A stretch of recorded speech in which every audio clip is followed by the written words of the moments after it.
So hello everyone, this is Sakshi Sharma and welcome back to my channel. So आज का जो question जो बहुत ज़्यादा ही पूछे जा रहे हैं, बहुत से कन्फ्यूजन है लोगों के दिमाग में कि क्या कैबिन क्रू बनने के लिए आपको किसी इंस्टीट्यूट से ट्रेनिंग लेना ज़रूरी है कि नहीं। तो ऑफ कोर्स नहीं। पहली बात तो कि कोई भी एयरलाइन के लिए आप इंटरव्यू के लिए जाओगे तो वहाँ पे आपसे नहीं पूछा जाएगा कि क्या आपने कोई एविएशन का कोर्स किया है, कि आपने कहीं से 1 साल की एविएशन कहीं से सीखा है या कुछ किसी इंस्टीट्यूट से आपने कोई कोर्स किया है, कुछ नहीं पूछा जाएगा। और आप वहाँ रेज्यूम में लिख भी नहीं सकते कि आपने 1 साल किसी इंस्टीट्यूट से आपने किया है, तो ये गलत होगा। ये एक बहुत बड़ा मैं इसे वहाँ मानूंगी कि आप लोगों के दिमाग में डाल दिया गया है कि कोई इंस्टीट्यूट है, आप वहाँ पे 1 साल अपना क्या सीख रहे हो। वहाँ पे 1 साल में आपने 2.5 लाख रुपए दे दिया, वहाँ पे 2.5 लाख 2 लाख इतनी फ़ीस है आई थिंक, तो वहाँ पे आपने दे दिया एंड देन फिर वहाँ पे आपको क्या सिखाया जाएगा। वहाँ पे आपको कैसे बैठना है, इंटरव्यू में आपको कैसे जाना है, इंटरव्यू में आपसे 2-3 क्वेश्चन है कैसे पूछे जाएंगे, और आपको कुछ कमांड सिखा दी जाएगी, सेफ्टी की कुछ कमांड सिखा दी जाएगी, या कुछ फर्स्ट एड कुछ नॉलेज दे दिया जाएगा, या आपको बता दिया जाएगा कि वहाँ पे जाना है, क्या पहन के जाना है, क्या करना है, ये वो। तो क्या आपने 1 साल 2.5 लाख रुपए फूके हैं, वेस्ट किए हैं सिर्फ ये जानने के लिए। वो तो आप जब इंटरव्यू में सेलेक्ट हो जाएंगे उसके बाद आपको 3 महीने में आप ये सीख जाएंगे कि क्या है, कैसे क्या करना है, आपकी सेफ्टी फर्स्ट एड वहाँ से स्ट्रॉन्ग हो जाएगी। मैं ये बोलती हूँ कि किसी भी इंस्टीट्यूट से आपको इतने पैसे वेस्ट करने की बिल्कुल भी ज़रूरत नहीं है, सिर्फ ये जानने के लिए कि आपकी इंग्लिश थोड़ी स्ट्रॉन्ग हो जाएगी, आप बैठना सीख जाओगे, आप इंटरव्यू में कैसे क्वेश्चंस पूछे हैं वो आपको जाने जाएंगे, वो आप जान जाओगे। तो ये गलत है कि आप खुद यूज़ करिए। अगर फॉर एग्ज़ाम्पल आपकी इंग्लिश वीक है और आप इंग्लिश के लिए आप उस इंस्टीट्यूट में जा रहे हो, आपने 2.5 लाख रुपए दिए हैं, 2 से 2.5 लाख रुपए इतने दिए हैं, आप कोई इंग्लिश स्पीकिंग कोर्स कर लोगे 6 मंथ्स का, मुश्किल से 4 to 5,000 रुपीज़ लगेंगे इंग्लिश स्पीकिंग कोर्स। अरे उस इंस्टीट्यूट में तो ये तक नहीं, एलिजिबिलिटी तक नहीं देखी जाती है, कोई एंट्रेंस नहीं होता, कुछ नहीं होता, बस आपको देख लेते हाँ आप ठीक है, आपको एयर होस्टेस बनना है, ठीक है आप आ जाइए हमारे इंस्टीट्यूट में। मैं आपको एक एग्ज़ाम्पल देती हूँ। मेरी नोन की एक लड़की थी, उसने इस इंस्टीट्यूट से किया, ठीक है।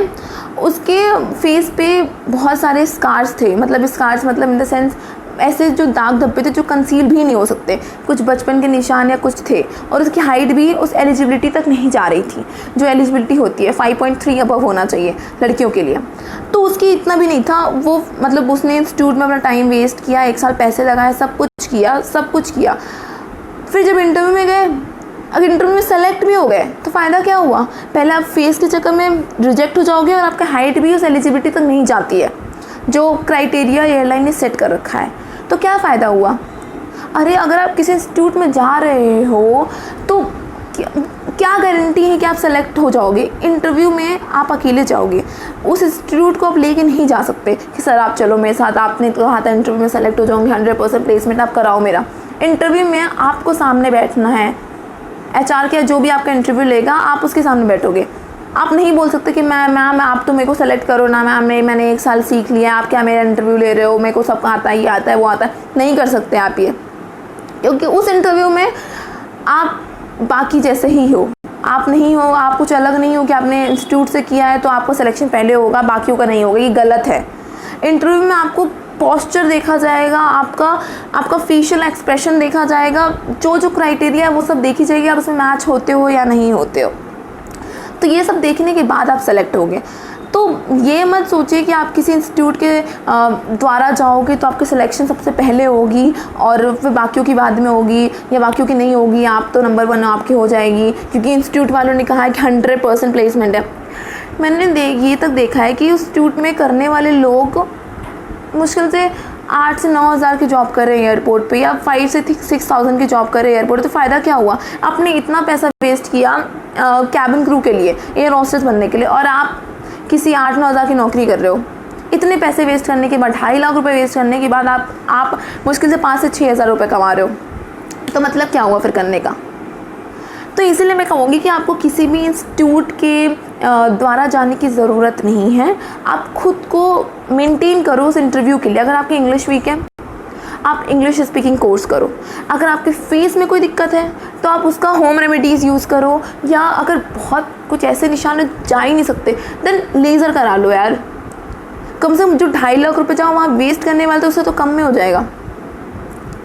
किसी भी चीज़ की वीक है, आपको ड्रेसिंग सेंस नहीं पता या कैसे पहन के जाना है, क्या करना है, वो आप देख लो, फॉर्मल सी पहन के जाते हैं और कुछ नहीं पहनते हैं।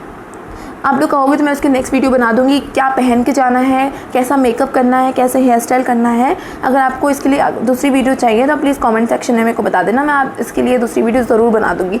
पर इस चीज़ के लिए पैसे वेस्ट करने की ज़रूरत नहीं है। मैंने किसी इंस्टीट्यूट से नहीं कुछ किया था। हाँ, मैंने कोशिश की थी कि मैं इंस्टीट्यूट, जब मेरे को पता नहीं था कि क्या होता है इंस्टीट्यूट का, कुछ नहीं, मैंने भी कॉल किया पता करने के लिए, तो उन्होंने कहा 2.5 लाख रुपए पैसे हैं, 1 साल का कोर्स है और ये सब है। तो मेरे पापा नहीं माने। उनका यही था कि तुम इंटरव्यू दो, इंटरव्यू में सेलेक्ट हो, नहीं होगी तो एक्सपीरियंस मिलेगा। 1 नहीं, 2 नहीं, 3 नहीं, 4 नहीं, कभी ना कभी तो सिलेक्शन होना ही है ना। जितने आप रिजेक्ट होगे उतना आपको एक्सपीरियंस मिलेगा। तो मैंने नहीं किया किसी भी XYZ इंस्टीट्यूट से, मैं डायरेक्ट वॉक इन इंटरव्यू में गई थी एंड टचवुड में पहले में ही सिलेक्शन हो गया था, मेरे पैसे बच गए।